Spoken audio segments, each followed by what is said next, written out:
You're listening to the Author Stories Podcast, bringing you the story behind the stories and the storytellers. Margaret White, Terry Brooks, Sheena Kamal, Matthew Quick, JT Ellison, Walt D. Williams, Brad Thor, Corey, Dr. O, Brandon Sanders, Robin Mom, Ernest Klein, Jim Butcher, Sherwin Harris. Visit hankgarner.com for archives of all the shows. Today's guest is... Thanks for joining me again for the Author Stories Podcast, where I bring you the story behind the stories and the storytellers. Today, I'm super excited to have Emilie Richards on the show.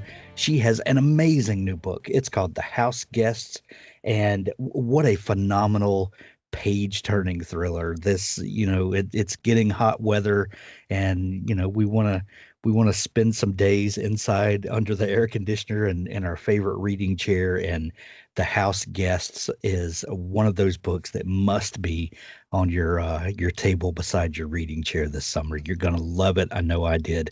Welcome to the show, Emilie. Oh, thank you, Hank, and thank you for having me. I'm excited to have you. Emilie, we begin each show with the same question, and that question is, what is your first memory of wanting to be a writer or storyteller? Oh, that's so funny. I do remember, I think I was in third grade. I'm pretty sure it was third or second grade, and I wrote a story, and it was a thriller. It had a black hand on the wall, and somebody died, and I remember my teacher taking me aside and saying, "We don't write stories like this." So I'm not sure what I was thinking or what precipitated that, but I do remember that much. Oh, that is so funny. That is so funny. Did she give you any guidance? I mean, other than we don't do this, did she tell you what was acceptable literature for a youngster? I don't remember her saying that, but it was probably anything sweet and with a happily ever after. Well, you showed her. Little girls. You showed her, didn't you? I guess. So Emilie, from that early memory of wanting to be a writer, did that stick with you? A lot of us will have these early desires, but then, life gets in the way, and, paying bills and raising families and getting married and all of the things that you do. And, as you're becoming an adult, did this writing thing stick with you, or, were you, like a lot of us, kind of had to come back around to it? I was in a school that really spent a lot of time diagramming sentences all through English classes, and we almost never got a chance to write. Wow. But the few times that I did, I was just absolutely loved it. However, I was from a family where we were told pretty explicitly that you could pursue your loves, but you had to do something that would make money for your profession. So I never really considered writing professionally until I was home with my children, and I realized I had a year. I had 4 children, and this was after the birth of the last one. I realized I would be home at least a year before I tried to look for a job outside the house. And I thought, wow, this is my chance. And so I started writing for the fun of it, but also as kind of as therapy, it was something I could do that wasn't related to my wonderful kids, who were great, but I needed a break from them and they needed a break from me. So I did it for fun, and then I did it for love, and then I did it for money. And every one of those reasons and every step along the journey is absolutely valid. Yeah, I think so too. The love came pretty quickly. I realized probably halfway through my first short story, which was a short story for children, oddly enough, the first and only one I ever wrote, I realized I had to do this for the rest of my life. I just loved it, and I wasn't going to quit. So, Emilie, as someone who received this advice and someone who also has raised children of her own, looking back on that now, what do you think about that advice? Because a lot of us get that, do what you love, but also have something you can fall back on. That's advice that a lot of us get. And some people would argue, that giving yourself an out like that prevents a lot of people from ever pursuing their dream because it makes them scared to. As someone who got that advice, but also as a mother, what do you think of that advice? Well, I know that because of that advice, I was very clear to my children that they should do what they loved. That there would be a way to support themselves. They would find a way to support themselves, but they should really, if they wanted to do something that they loved that wasn't an immediate source of income, they would find a way to support themselves while they were doing it, but they should concentrate on following their heart. Gotcha. When you started writing, do you remember what that first story idea that came to you and that you started working on that you knew, okay, this is going to be an actual book? I've always been pretty practical because I knew that I was going to continue writing forever, but that I did want to make enough money. I had 4 children, and I wanted to make sure they all went to college if they wanted to go. And so I kind of scouted around for what was selling in the marketplace because I wanted to write anything. I mean, really, I was excited to try this and excited to try that. And I just wanted to spend my time productively if I could. So I started with a children's story. Then I wrote some other short stories for adults that really didn't have a market. And then one day I stumbled on the romance genre because Catherine Falk of Romantic Times Magazine, which isn't being produced now, but was very instrumental in the romance industry, had written a book about writing the romance novel. And I thought at the time, wow, this is really my kind of thing. I love writing about people. I have a master's degree in family development and marriage. I did a lot of marriage counseling before I started writing. And so I sort of understood relationships and what goes wrong and how to fix things that go wrong and the kinds of problems that can occur. And that end on a positive note. And I thought this really is, and I hadn't actually read romances up until that point, or not many. I had read a few. So I thought, wow, this is just great. I'm going to look into this, bought the book, read the book. And I never looked back from that point on. Romance is one of the most fascinating genres to me for lots of reasons, but I think it's also one of the most misunderstood genres or overlooked, or use whatever descriptors that you want. What surprised you as someone who you said that you were not necessarily a romance reader? What surprised you about the genre when you got into it? First off, when you started reading it, and then when you started writing it and got into the business side of it, what surprised you the most? Well, at that point in history, and I started writing in the 1980s, there weren't a lot of places for women authors, unless they were doing literary fiction, and there wasn't a lot of that out there, a lot of opportunity out there for that either. So I was surprised when I picked up the books and found out what an incredible breadth of story was available to us. More so even then, perhaps than now, I'm not sure. But we had, gritty social action, social justice issues were acceptable. Suspense was acceptable. Melodrama was acceptable. Paranormal was acceptable.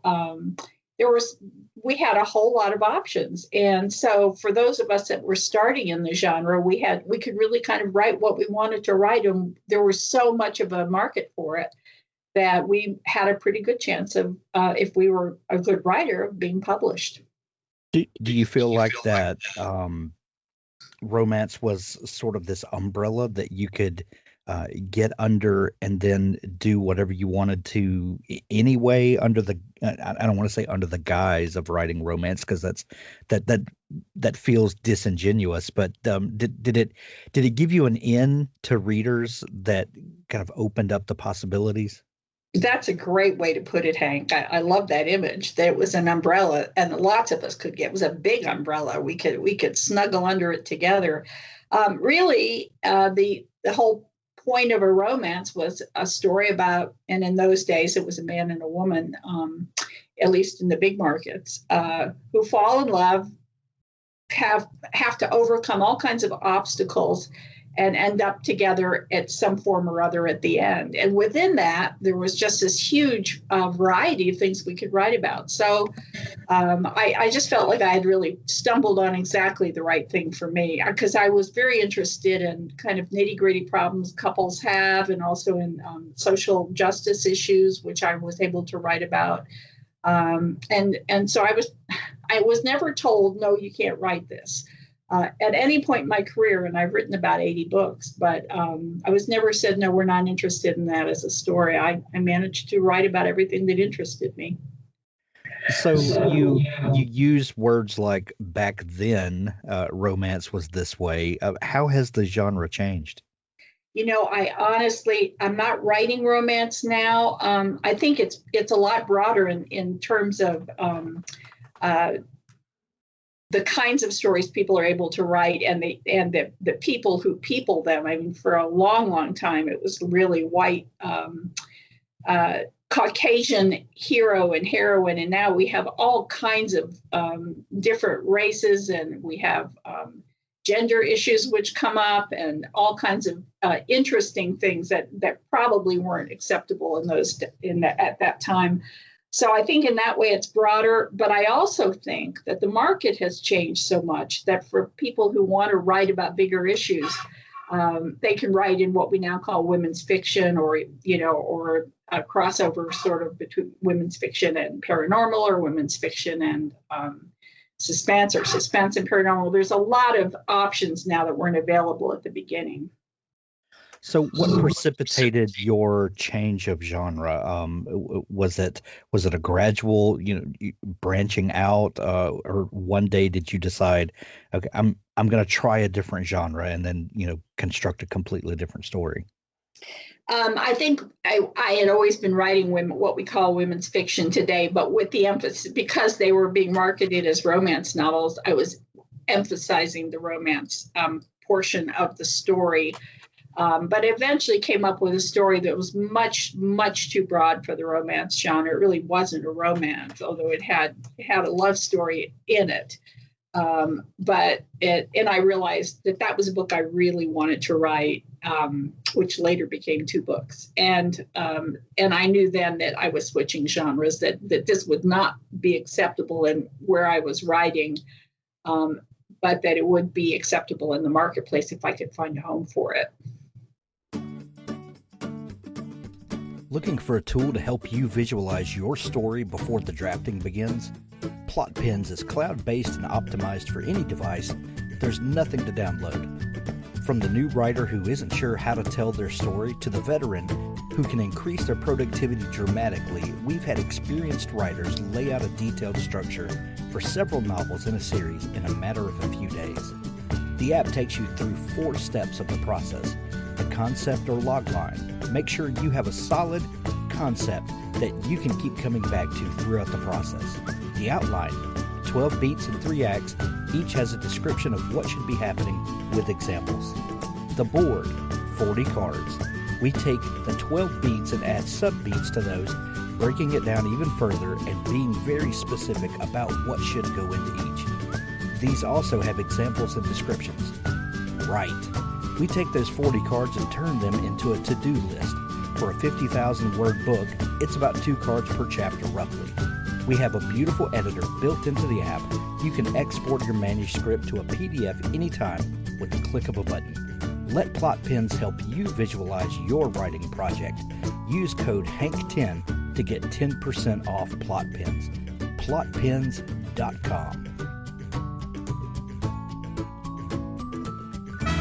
Authors, I have a fantastic new service to tell you about. It's called PubSite. PubSite is a service to help you build your very own website, your home on the web, where you can promote your work and give your fans a place to connect with you. PubSite is a website platform that allows every author, regardless of budget, to have a great-looking professional website developed by the book marketing professionals at FSB Associates. PubSite is the new easy-to-use DIY website builder developed specifically for books and authors. Whether you're an author of 1 book or 20, or a small publisher, PubSite allows you to build, design, and most importantly, update your website pain-free. No need to be dependent on a designer or webmaster to make a small but costly change to your website. Save the money and do it yourself. PubSite is the best platform for authors because it's a book-centric platform. PubSite was built just for authors and small publishers. Every design, feature, and layout is book-centric. They have customized designs for you to use. It's easy to build. No coding or HTML is necessary to create a stunning, professional-looking website with all the features you want. Get a custom domain name, yourname.com.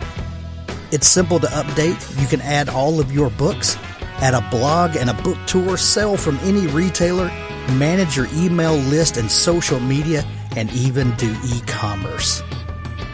Build your website with a 14-day free trial, then pay just $19.99 per month, which includes hosting.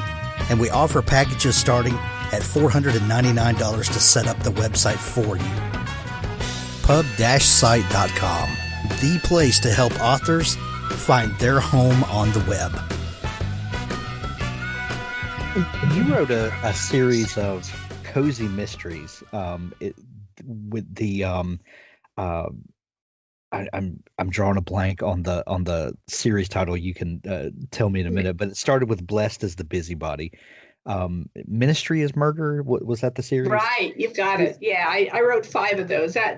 That was so much fun, and I just loved writing those books. I would have continued, only I found writing 2 books a year at that point, because my women's fiction novels are really long. I just don't seem to be able to write short, no matter how hard I try, at least for those kind of novels.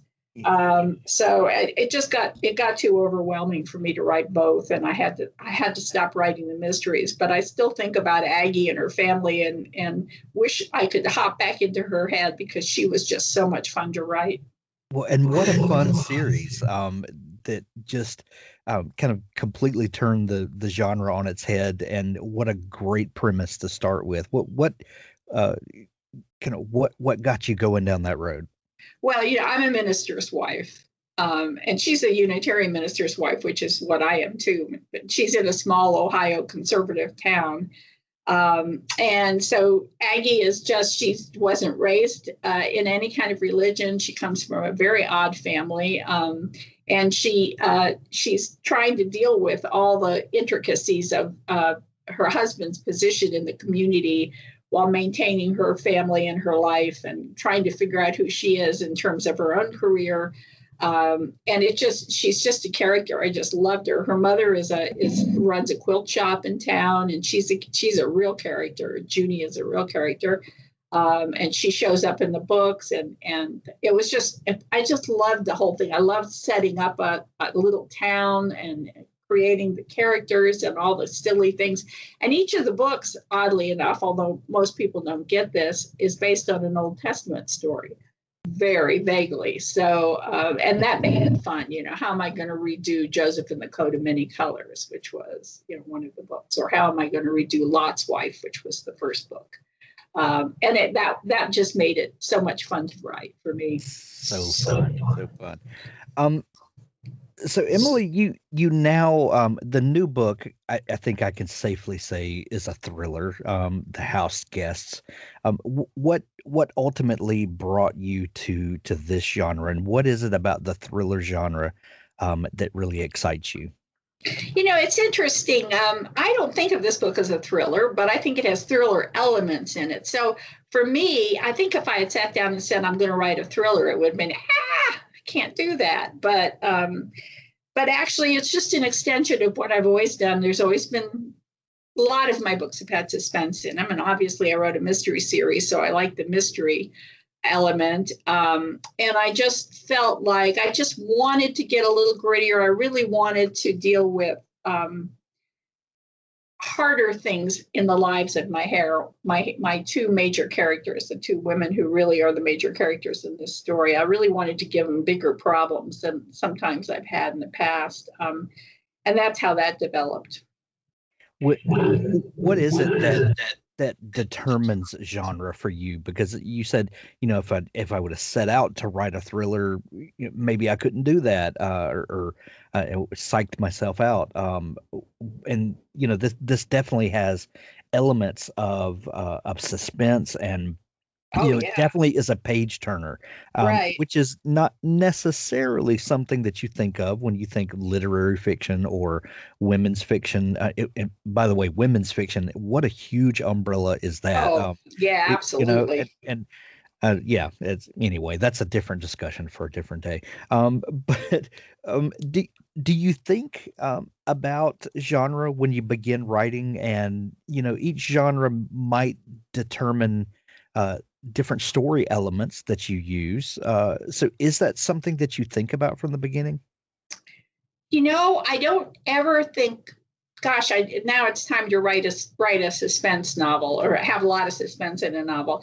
I look at the story and where it's going and what would make it most interesting. And in The House Guests, there's an important story woven into it, about one of the characters. There's actually two, but the one that you sense that this is a dangerous situation right from the beginning.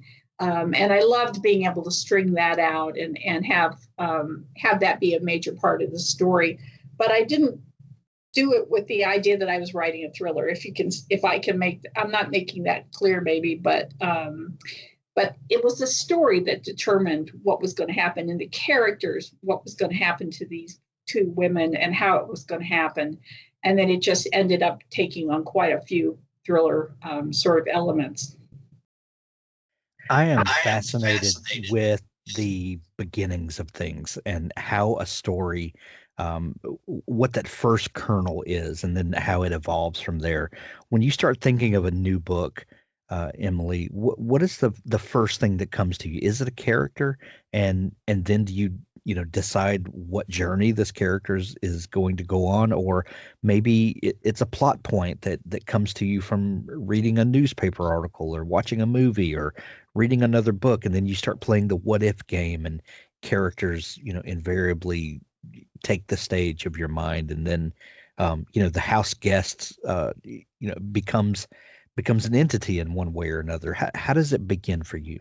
I've done it all those ways, but I do think probably most of the time a plot point is what sets me off. And in this case, I had read a newspaper article, and this was many, many years ago. I don't even know how many years ago, about a young woman who had her rent money in her wallet and lost her wallet, and because she couldn't pay her rent, she was kicked out into the street. And that stuck with me. And I've always thought that would be an interesting exploration. What happened to her? How did she get to that point? What happened to her afterwards? Did anybody come to her rescue? And if they did, what happened from that point? And then, you start asking yourself questions like, could I take a stranger into my house under dire circumstances and offer my aid to them? And what would be the reasons I would be willing to do that? So you just start building all that. I will say that this book, because I said I had the idea a long time ago, it took a long time to form. Even when I thought I had a plot for it, it just wasn't interesting enough. And I had to go back to the drawing board any number of times. I have one major character who was alive and then dead and then alive and then it was like, who is this person? Are they alive or dead? And so I really had a lot of things I had to sort through, more than usual. Usually when I start writing, I have a very good outline on paper, not just in my head, of what's going to happen. And this time it changed any number of times. When tell me about the main characters, Cassie and Savannah. Where did they come from? And like you said, you'd been thinking about this story for a while, but were these characters were they kind of hanging around with you all this time? Well, no, actually, no. Amber, who is the young woman who becomes homeless, was my first character who I came up with. And then I needed someone who could help her, but I didn't want a do-gooder. I didn't want somebody who just jumps in and does things, who sees herself as above Amber, who sees herself as more important, and she's handing out charity. So I had to really work on a backstory for Cassie. Why would Cassie do something like this? And then, of course, Savannah came from that. And Savannah is her stepdaughter, and Savannah is really the one who sort of sets this. She's a catalyst for this story in a way. The losing of the rent money is a catalyst, but Savannah's behavior is a catalyst, and the reason Cassie has to come into this. So I wanted Cassie to have her own story, and I wanted her to be struggling with her past in the same way that Amber is struggling with hers, although we don't realize how much she's struggling until the book develops. The setting of Florida, where the book takes place, really becomes a character almost in a lot of ways. How important is setting to you? Oh, it's so important. And I think that that's been said about my books a lot, that the setting is a character. I wrote a number of books in Louisiana when I started the women's fiction. Well, and some of them were romances. But I think that was a very strong element in all of those stories. I've written books set in Australia. I've spent quite a bit of time there. And Australia is a big character in those books. So in this case, Tarpon Springs was not very far away from where I grew up as a child. And our school took a field trip to Tarpon Springs to see the sponge divers and to just see the sponge docks and experience that. And it was an everlasting memory for me that the sponge divers did a demonstration in the old diving suits, which of course they don't use now, but they did use. With the store is full of sponges, the whole atmosphere being so different from Gulfport, Florida, where I grew up. And I've never forgotten it. And then we moved back. My husband and I moved back to that area when we retired and visited Tarpon Springs again. And I knew right away that I had to set a book there. It took a while to decide to set this one there because I wasn't sure how I could weave that into the story. I didn't want to have sponge divers. I've done a diving book about diving for pearls in Australia, and I didn't want to do another one.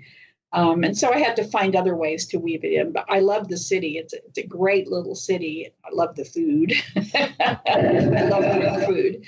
And I like the Greek culture is so interesting to me. So it just seemed like a natural if I could find a way to fit it in. One of the things that drives this book is the idea of secrets and family secrets. When you start developing the plot for this book and where it's going to go, how do you start developing those secrets and then trying to decide what you're going to reveal to whom, what to prevent people from knowing, and building that tension that comes with the keeping of secrets? That's hard. That's sort of as I outline that we have in the writing community. We talk about plotters and pantsers. Sure. And the pantsers are the ones who just write by the seat of their pants. They start and then they just start writing. I'm a plotter because I feel like it's just too scary to go to the computer every day and not have the foggiest idea what I'm going to write about. So I've always been a plotter. And so when you're plotting, you have an idea what the secrets are, and you sort of, you scatter them through the chapters. But that changes because revelations occur, even if you're a plotter. New things come up, new characters appear, new revelations show up, or you realize that the secret isn't secret enough in your story, and you have to go back and either come up with a new secret or change the way that you're revealing it. So it's an ongoing process, I'd say. You said earlier that you have written 80 some odd novels. How has your writing process changed over 80 novels? I would imagine that by now you have a process that you're very comfortable with and that works undoubtedly for you. But how has it changed over the years? I'm not sure it has changed that much. My books are more complicated, so there's a lot more thinking time at the beginning of a book. The difference between a plotter and a pantser is that the plotter does a lot of the thinking up front, and the pantser does the thinking as they write, goes back and makes changes. But for me, a whole lot of it's done right up front, a lot of thoughts, I do something called, were scenes and revelations. So as a scene appears to me in my head for these characters, I'll write that down. Or if there's a revelation that suddenly occurs to me, this is going to be revealed, I write all that down. Then and when I have a long, long list of those, I sort of juggle them around and begin to do my outline from that, and then fill in all the things that are missing as I go. And now I've done a version of that, but of course at the beginning my books were simpler, the stories were simpler, the characters didn't have as much room to develop, and so it's become like a more complicated version of sort of the same thing. I also have a group of brainstormers. I've been in 2 different groups, and that really helps. These are great women, and we have such fun together. We don't critique for each other, but we come into each of the brainstorming sessions that's focusing on us and say, this is my idea, and this is where I'm stuck. Do you have an idea? Or we can even say, I'm almost done, but I can't figure out how to end it. What do you think? And that's really helping. It helps to have other people to bounce off of. And I bounce off ideas off my husband and some of my friends too. So, and I think that's new. When I started, there was nobody to bounce off of. I didn't know any other writers. And so I had to wallow through the whole morass of, of publishing by myself for a while. But now I know where to go to get help if I need help, or to get ideas, or just to be with friends and, take sustenance from that. Having someone to bounce ideas off of is, you can't put a price on that. That is amazing. Yeah, no, that's the truth. And my husband is really, really good. So we'll do that on walks. I'll say, I have this idea. What do you think? And we'll come up with, you don't necessarily go with someone else's idea. In fact, you rarely do, but it does get you thinking in new directions. And that's always helpful. Absolutely. Emilie, what are you working on now? What's coming up next for you? I would imagine you're probably knee deep in the next novel coming out next year.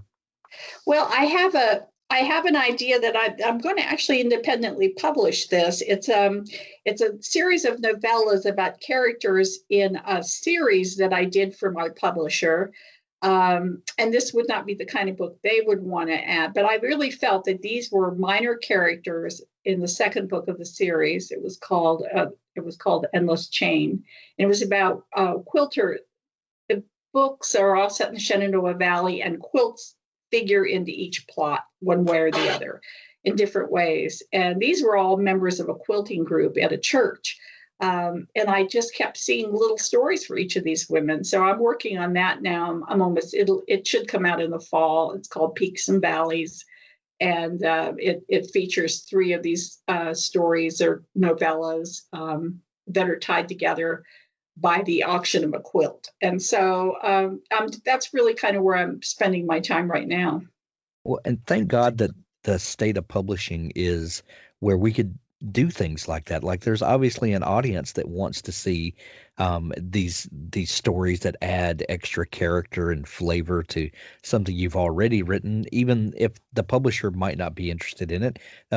There's an avenue now that you can do that, and you can give your readers what they want. What a great time we're well, living you just in. You just capsulized the whole thing, the whole experience of doing that, because I've had so many emails. This series was probably the most popular thing I've ever written, the most popular group of books I've ever written.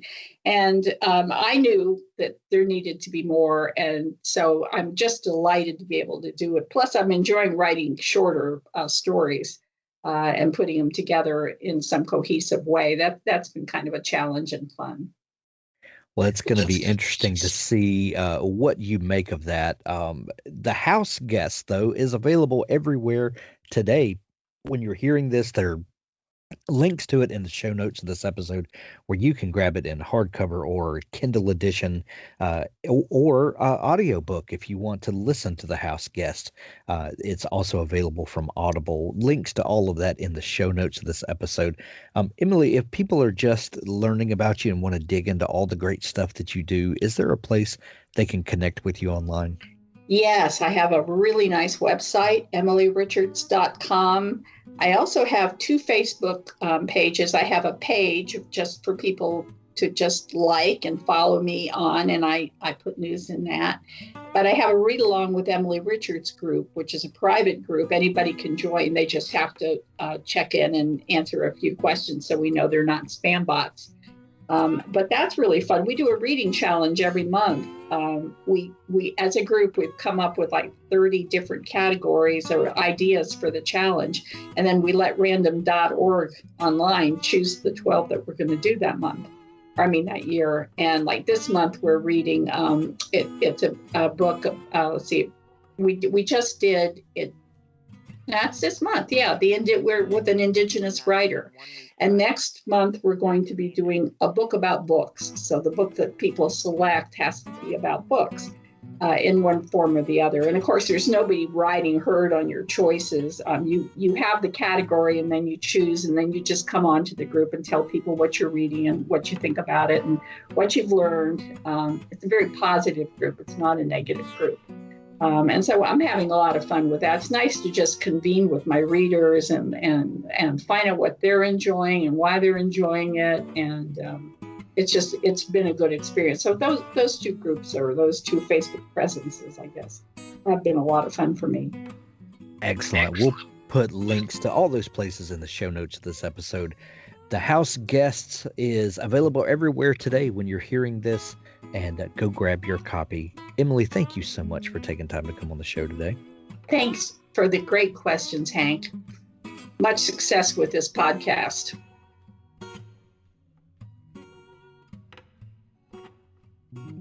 Authors, if you're looking for a partner to help ensure that your book is the best it can possibly be, look no further than Pico's House.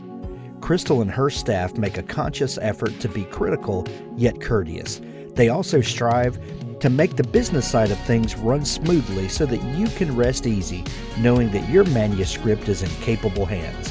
Whether you need beta reading, developmental editing, a manuscript critique, line editing, copy editing, or proofreading, Pico's House is the one-stop shop for you. Check them out today at picoshouse.com to get started.